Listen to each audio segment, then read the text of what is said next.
The envelope slipped from my fingers, scattering glossy photos across the polished hardwood floor of my apartment. My heart raced as I stared at the damning evidence of last night's catastrophic mistake. There I was, in half-lit hotel bar shots, laughing with him, then worse, much worse, his arm around my waist, his lips dangerously close to my ear. The final photo was the kicker, the two of us entering his penthouse suite, the door clicking shut behind us. My stomach churned. I hadn't even had time to process what had happened before this package arrived. "Clara," I muttered to myself, pacing the room. "What the hell were you thinking?" I wasn't naive. I knew Julian Cross was dangerous, not just because he was my billionaire boss, but because he had a reputation for entangling women in his web, only to discard them when they were no longer useful. Yet there I was, swept up in his charm, his promises, his piercing green eyes that seemed to see straight through me. Stupid. So stupid. My phone buzzed on the counter, startling me. I glanced at the screen. Julian. Of course it was him. I hesitated before answering, my voice trembling despite my efforts to sound composed. "Julian?" He said, his voice smooth, unnervingly calm. "Did you receive the package?" "Yes," I snapped, my anger flaring. "What is this? Some kind of threat?" He chuckled softly, the sound sending a shiver down my spine. "Not at all. Consider it insurance. I need to ensure we're on the same page about last night." "On the same page?" I echoed incredulously. "You mean you want to buy my silence?" "I prefer to think of it as a mutually beneficial arrangement. I'm prepared to offer you a significant sum to keep this incident private. Let's not complicate things, Clara." My nails dug into my palms as I clenched my fists. "You think you can just throw money at me and make this go away? Do you have any idea how insulting that is?" "Insulting?" He paused, his voice hardening. "Be careful, Clara. You're in no position to negotiate. Take the money, sign the NDA, and we can both move on." I took a deep breath, forcing myself to stay calm. "And if I refuse?" There was silence on the other end for a moment before he spoke again, this time colder, more deliberate. "Then I'll make sure you regret it. You'll never work in the city again. Is that what you want?" My mind raced.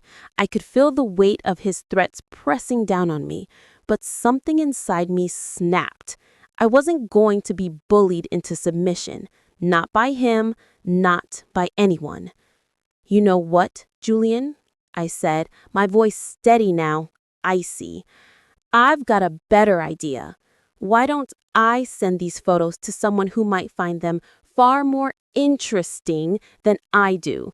Say, your wife." The silence on the other end was deafening. I could practically hear the color draining from his face. "Clara," he began, his voice strained, "let's talk about this."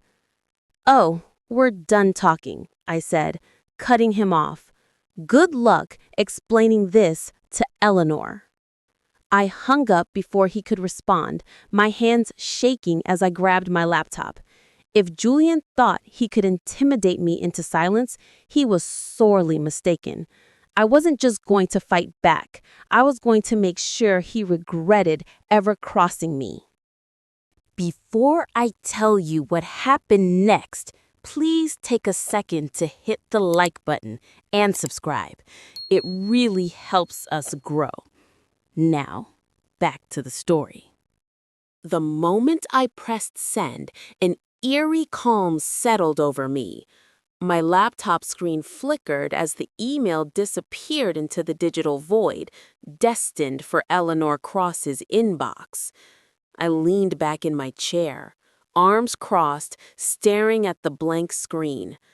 The metallic gray of my blouse caught the dim light of my apartment, a stark contrast to the storm brewing inside me. I was done playing Julian's games. Now it was his turn to sweat. Minutes passed, or maybe hours. I wasn't sure. Time seemed to stretch and warp as I waited. My phone stayed silent, and I half expected Julian to burst through my door, snarling threats like some rogue Bond villain. But nothing happened. The silence was almost worse. I replayed our conversation in my head, his voice dripping with arrogance, his attempt to control me as if I were some pawn in his twisted chess game. Well, checkmate, Julian. Finally, my phone buzzed. I snatched it up, my heart pounding. It wasn't Julian. It was Eleanor. Eleanor Cross. Clara, we need to talk. Meet me at the garden terrace in an hour. I stared at the message, my stomach twisting into knots. I hadn't expected her to respond so quickly, or so directly. Part of me wondered if this was some kind of trap, but another part, the part that had spent months working under Julian's suffocating shadow, was curious. Eleanor Cross was a mystery, always elegant, always composed, a woman who seemed untouchable. And now she wanted to talk. The Garden Terrace was one of the city's most exclusive restaurants, a place where the elite sipped champagne and pretended not to hate each other. When I arrived, the maitre d' recognized me immediately, another perk of working for Cross Industries, and ushered me to a private table tucked away in a corner. Eleanor was already there, her poise impeccable as always. She wore a sleek black dress, her piercing blonde hair pulled into a tight bun. Her piercing blue eyes locked onto mine as I approached, and I suddenly felt like a deer caught in headlights. "Clara," she said, her voice smooth but laced with something I couldn't quite place. "Please, sit." I obliged, smoothing my skirt as I took the seat across from her. My throat felt dry, but I forced myself to maintain eye contact. This was my move, after all. I wasn't going to back down now. "Thank you for meeting me," I said, my voice steadier than I expected. She tilted her head slightly, studying me with an intensity that made my skin prickle. "Don't mistake this for gratitude," she said coolly. "I saw the photos. I know what happened, or at least what Julian wants me to believe happened." My brow furrowed. "What do you mean?" She leaned back in her chair, her lips curling into a faint, knowing smile. "Julian isn't stupid, Clara.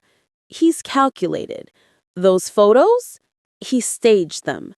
He wanted to trap you. And me." I blinked, stunned. "What are you saying?" Eleanor's smile widened, but it didn't reach her eyes. "I'm saying, Clara, that Julian underestimated both of us. And now it's time we showed him exactly how wrong he was." She reached into her purse and slid a manila folder across the table. "Take a look." I opened the folder, my breath catching as I flipped through its contents. Inside were documents, bank statements, emails, contracts, all detailing Julian's illicit dealings. My hands trembled as I processed what I was seeing. Julian hadn't just tried to manipulate me.